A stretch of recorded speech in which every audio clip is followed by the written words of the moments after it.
Muy buenas noches a todos y muy bienvenidos a nuestro programa de hoy, miércoles 29 de febrero, salidos casi de las gripes tremendas de esta semana. Por eso les voy a pedir perdón, por si acaso me da algún ataque de esos de tos, porque yo creo que estaba medio recuperada, pero por si acaso les molesto a ustedes, pues ya saben, tienen que perdonarme porque es la gripe, que todos a ella, pues desgraciadamente somos vulnerables. Y en este programa pues vamos a hablar de una serie de cosas que yo creo que les van a interesar a ustedes, tanto que yo les recomiendo que desde ahora se sienten tranquila y cómodamente, cojan papel y lápiz y fíjense el programa que les voy a presentar. Vamos a hablar de un rey extraordinario, Felipe II. Vamos a hablar de un emperador, el emperador Bonaparte. Vamos a hablar de dos ciudades, de La Coruña y de Ferrol. Vamos a hablar de María Pita. Vamos a hablar de historia, vamos a hablar de tiempos pasados y vamos a hablar de heroísmo y de valentía y de disciplina y vamos a hablar de mar, porque verdaderamente la mar es la que nos ha marcado a ciudades como La Coruña y a ciudades como Ferrol, y la mar ha marcado también a España. Vamos a hablar en este momento de un periodo importantísimo marcado por dos fundamentales batallas. Por un lado, Lepanto, por otro lado, la Armada Invencible. Y de todo eso nos acompañan esta noche don Juan Granados. Muy buenas noches, Juan. Juan es catedrático de Historia, Juan es inspector de Educación, Juan es escritor, poeta, columnista de ABC, historiador. Juan es todo. Muy buenas noches. Todo, pues muy buenas noches. Lo que pasa es que a veces abusar de todo es mala cosa, ¿sabes? Hay que estar más especializado, ¿no? Lo que pasa es que no lo puedo evitar, por donde te va llevando la vida. Bueno, Leonardo no estaba especializado en nada y era un genio de todo, por lo tanto, bueno, lo dejamos en nombre del Renacimiento. Claro, esa es la idea, ¿no? En la medida que se puede. En la medida que se puede, y además coruñés. Sí, de nacimiento. Y ferrolano de adopción. Y ferrolano de adopción. Y desde aquí un beso inmenso a La Coruña, que nos están escuchando. La Coruña, como digo yo muchas veces, ese delicioso barrio de Ferrol. Bueno, ¿qué tal don Luis Gorrochategui? Buenas noches. Luis es escritor, es historiador y es profesor de filosofía. Y es otro hombre del Renacimiento. Gracias. Y un investigador nato que nos va a traer hoy, vamos a presentar, pero un gran hallazgo. Muy buenas noches, Luis. Buenas noches, Pepa. Pues sí, la verdad es que he estado a tiro fijo investigando muchos años el episodio de María Pita. Como buen coruñés, pues me metí a investigar qué había pasado. Para nosotros es omnipresente. Y tirando del hilo, pues resulta que detrás de ese episodio está uno de los hechos de armas más trascendentes y más ocultos de la historia de Europa y de América. Porque resulta que el famoso episodio del ataque contra La Coruña no fue un ataque pirático de Drake contra La Coruña, sino que fue la mayor flota de la historia de Inglaterra la que vino a atacar España con la intención de quedarse con el imperio de Felipe II. Una flota más grande que la Invencible y que gracias al esfuerzo de los ártabros, todos somos ártabros, ¿sí?, pues fue sorprendentemente derrotada y sus pérdidas pues duplicaron a las de la Invencible. Inglaterra pasó la defensiva hasta bien entrado el siglo XVII y España se consolidó en América hasta hoy, la cultura hispánica. Ese es el gran hallazgo de Luis Gorrochategui. Es este libro que lo edita el Ministerio de Defensa, este libro que se llama La Contraarmada. Y en este libro se explica lo que está diciendo ahora Luis, es la mayor catástrofe naval de la historia de Inglaterra. Y es un gazapo histórico que saca Luis a la luz y que hasta ahora nadie se había hecho eco de esto, que es una verdadera... Es un prodigio esta investigación. Sí. Yo tuve la oportunidad de leerlo y es extraordinario. Pues contarme un poco de qué va la cosa. ¿Qué pasaba entonces? ¿Qué pasó con la Armada? O sea, tenemos Lepanto, la gran victoria de todas las tropas cristianas contra el turco, de la mano de Felipe II. Sí. Y luego tenemos la gran Armada Invencible, que precisamente se prepara, sale de La Coruña, se va a intentar conquistar Inglaterra. Sí. ¿Y? La gran Armada zarpa de La Coruña, más que para conquistar Inglaterra, para deponer a Isabel I, porque Isabel I llevaba pues casi 30 años saqueando impunemente y en tiempos de paz ciudades españolas, tanto en América como en la propia costa española. Entonces es muy importante deshacer el entuerto de pensar que la Invencible zarpó por motivos religiosos, sino que fue para interrumpir los ataques piráticos en tiempos de paz que llevaba propiciando la reina Isabel durante 30 años. El segundo objetivo de la Gran Armada era frenar la ayuda inglesa a los rebeldes flamencos. Flandes era un territorio legítimamente filipino, de Felipe, el padre de Felipe, como todos sabemos, había nacido allí. Y los ingleses estaban siendo la retaguardia de los rebeldes para desgastar así a Felipe II. En realidad, la Invencible, así llamada por Barclay, por un inglés a toro pasado, para ridiculizarnos y magnificar el episodio, la Gran Armada, digo, iba con esto, era en legítima defensa, lo que pretendía era acabar con estos ataques injustificados.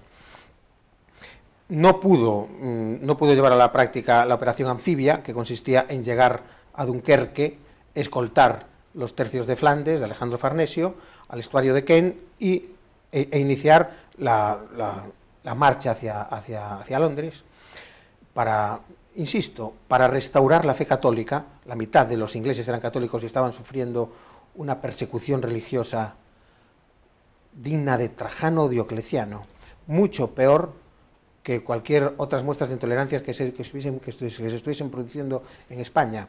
La historia en realidad ha sido contada por los ingleses y al revés.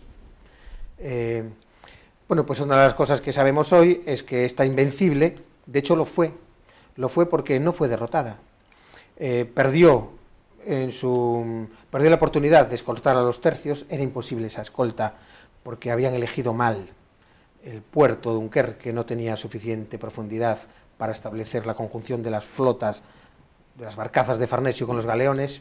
En realidad el error de la Invencible fue previo al inicio de las operaciones, pero bueno, la Invencible, todos los ataques que sufrió los repelió e intacta inició el camino de vuelta. O sea, no llega destrozada, desarbolada, o sea, no llega tan mal.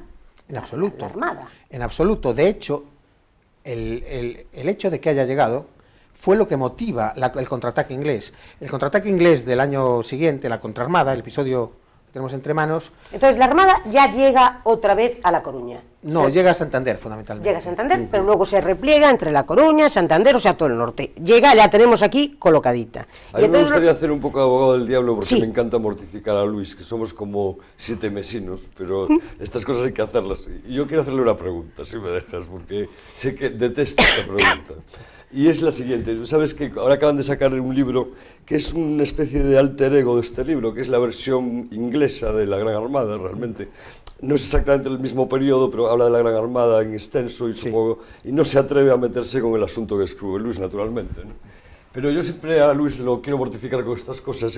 Hay un historiador, amigo de Geoffrey Parker, que es el que hace este libro, que es arqueólogo marino, que se llama Colin Martin, que yo tuve la oportunidad de conocerlo hace muchos años en un curso de estos de verano, ¿no? Y que como bucea, pues claro, rescata cureñas, cureñas no, más bien las almas de los cañones navales y tal. Y publicó ya hace muchos años 2 especies sobre la Gran Armada Española. Una, que se habían elegido mal los calibres de las balas, de forma que no entraban en el calibre de los cañones en muchos casos, que eso es bastante poco plausible, desde luego. Y a mí hay una cosa que sí que me llama la atención, que es la historia de que defiende Colin Martin, y Luis lo rechaza absolutamente, que los cañones españoles, muchos de ellos no eran navales, por lo tanto no tenían ruedas. Por lo tanto, cada vez que efectuaba un disparo, con el retroceso se salían de madre, no se salían fuera de la casamata para poder disparar, y por lo tanto se perdía mucho tiempo en poderlos empujar, y esa es la razón de que los pequeños barcos de Drake, de Hawkins y tal, pudieran hacer un fuego graneado mucho más constante. Los ingleses son maestros en la artillería naval, ¿no? Y ahí te dejo el gazapo porque sé que me vas a machacar, pero bueno. La verdad es que me encanta, lo hace a propósito. Lo hace a propósito para tirarme de la lengua y que sea todavía más lo hace siempre, y se lo agradezco. Es ofensivo que ahora ya no se atreven a decirlo, han suavizado en la última edición verdad que está suavizada, o reimpresión de la Gran Armada, decir eso, aún lo dicen pero con la boca pequeña, que un inglés sea capaz de un arqueólogo inglés porque encuentra cañones y las balas de los cañones eran balas de hierro, porque haga sus cálculos y no le coincidan los calibres de los cañones con los de las balas, no coincidan sistemáticamente, llega a la conclusión de que los españoles éramos tan tontos que llevábamos balas que no coincidían con los cañones. Es un insulto, es una caricatura, solo habla mal de la ínfima calidad de la investigación inglesa hasta la fecha. Juan quería que me pusiese a hablar ya tal como lo pienso y como lo defendí en Madrid hace pocos meses. El tema no tiene nada que ver con eso. La artillería naval española era de bronce. La artillería inglesa no eran de bronce solamente los barcos de la Reina, los otros no eran de bronce porque no tenían suficiente dinero. Lo que ansiaban los ingleses era conseguir artillería de bronce española. De hecho, en La Coruña consiguieron alguna artillería de bronce y esa artillería de bronce fue la que adornó y fortificó los propios galeones ingleses. Todo es al revés. El gran error, hay una serie de errores concatenados en el trabajo de Parker y Martin.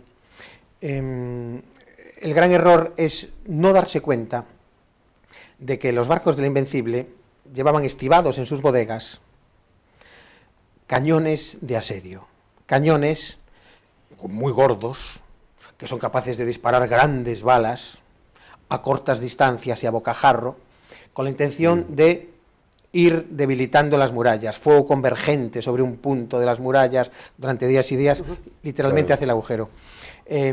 Entonces, los barcos españoles llevaban estos cañones de asedio, la Gran Armada llevaba estos cañones para la conquista de Inglaterra, para tomar las ciudades que hiciese falta tomar. No, esos cañones no iban montados para la lucha en el canal.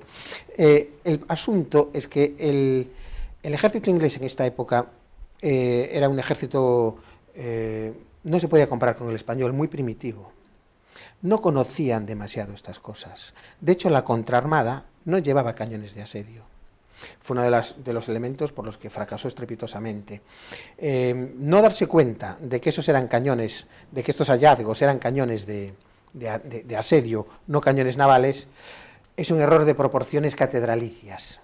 Por otro lado, pensar que la primera potencia mundial de aquella época, pero cualquiera, pudiese cometer el error de llevar balas que no coinciden con los cañones, a mí me resulta ofensivo. En realidad, solo nos habla de la ínfima calidad que ha tenido hasta ahora la investigación sobre este tema. Es así de grave. Pero lo grave es que esa investigación es la luz que parece ser con la que ilumina a todos a todas las teorías, ¿no? O sea, esto es así, pues porque así, pero hasta que empezáis a desmontar domina el mundo de la historiografía domina el mundo. Realmente, sí, sí. Esa leyenda negra que la hemos padecido mucho, pero esa es un San Benito que llevamos los españoles. Pues sí, y ahí hay varias razones, ¿no? Luis las conoce, eso, es decir, los ingleses son unos grandes panigeristas, siempre lo han sido, ¿no? Y de hecho, buena parte de la historiografía anglosajona, pues ha estudiado con reverencia a España. De hecho, el mismo Geoffrey Parker hizo una buena biografía para mí muy buena biografía sobre Felipe II, ¿no? O Eliot estudió muy detenidamente la vida del conde duque de Olivares, por ejemplo, John Eliot, ¿no? Pero en el momento en que tienen que defender lo suyo, amigos míos, ahí se acabó la guerra. Tienen el efecto hooligan, son como Paul Gascoigne, aquel futbolista de la selección británica, ¿no? Decía, cuando yo juego mis leones muerden, a mí me da igual el árbitro. Son así, son hooligans los ingleses, sí, incluso los historiadores ingleses. Sí, sí. Yo no sé si Martin es malo, el arqueólogo, quiero decir, no sé si es malo o tonto. Esta es la única pregunta que nos cabe, es decir, si lo hace por desconocimiento o si lo hace con una cierta intencionalidad, ¿no? Yo diría que las dos, porque este nacionalismo, al paso de los siglos, ha generado en Inglaterra y en el mundo anglófono una imagen totalmente distorsionada de España. Han pretendido ocultar el imperio español, ¿Quién sabe que el Imperio Español llegaba al Mississippi hace 220 años? Que las 4/5 partes de Estados Unidos eran España. ¿Quién conoce o quién puede reconocer, qué inglés puede reconocer que el imperio más grande de la historia es el español? Ninguno. Entonces, la ocultación sistemática de España y su presencia histórica en el mundo, ocultación imprescindible para darle lustre comparativo al imperio inglés, mucho más pequeño, mucho más breve, por ejemplo, ha conllevado en la práctica un desconocimiento esperpéntico de España. Y este desconocimiento se ha transmitido, es un conglomerado heredado, que se transmite desde la época victoriana, ¿no? Cuando se crean estos grandes mitos, como el de la derrota del Invencible, etcétera. La España Negra. La España Negra. ¿Todo esto? Claro. Sí. Todo esto ha llegado con una fuerza inercial tremenda hasta aquí y ocurren cosas increíbles. No solo que puedan pensar que España era un país bárbaro, un país sin desarrollos científicos o técnicos, que los tenía los primeros de su época, sino que les ha llevado a una ignorancia completa, incluso de su propia historia. Pero además yo veo gravísimo, primero, que eso ha producido esto, y luego hay otra cosa muy grave. Esto ha tenido un campo abonado en ese papanatismo tan español de que si la investigación viene de fuera, parece que se le da una importancia que si la investigación viene de dentro. Entonces nosotros mismos también hemos abonado esa leyenda negra y todo ese tipo de cosas. Hombre, naturalmente. Yo ahora mismo a Luis le pongo unas barbas blancas y digo que es el profesor Crostan de Viena y todo el mundo se les harían reverencias. Esto siempre hemos sido así. Claro. Y a lo mejor el profesor Crostan de Viena es conserje en Viena, quiero decirte que no. Triste gracia, pero ¿verdad que es muy español? Sí, es muy español, sin duda. Es españolísimo. Es españolísimo. Es tan español que, mira, también nosotros tenemos nuestros debes, y ese es un debe como la copa de un pino. ¿Qué nos pasa? Porque ya cuando el papanatismo se convierte en tontería, hay que mirárselo. Nosotros deberíamos de mirarnos esto, y además esto ocurre desde hace muchos siglos. Quevedo, en una obrita póstuma e inconclusa, en la España defendida, ya se quejaba de eso. Ya se quejaba, y estamos hablando de hace 400 años, ya se quejaba de que él quería defender a España, todavía la leyenda negra era incipiente, y se quejaba, decía, que los que le iban a ir a la piel eran los propios españoles. Ahí está. Ya Quevedo. No me digas. Quevedo. E incluso encontramos rastros de la leyenda negra, de este papanatismo, que es ingrediente fundamental de la leyenda negra, los encontramos antes. Entonces somos pícaros y papanatas. Vamos a ver si lo interiorizamos para intentar remediarlo, ¿verdad? Porque es una cosa fundamental. Y luego, ya hablaremos de esto si tenemos tiempo, pero sí es verdad, yo quiero incidir en eso porque me gusta mucho, ¿no? Cuando Luis dice el mito del inventen ellos en España, ¿no? Ya desde la época de Felipe II, de los maestres de armas que organizaban el asunto de la intendencia, los intendentes en el siglo XVIII, no éramos tontos del todo, quiero decir, había innovación, más que ahora. Ahora sí que somos un país desastroso realmente, ¿no?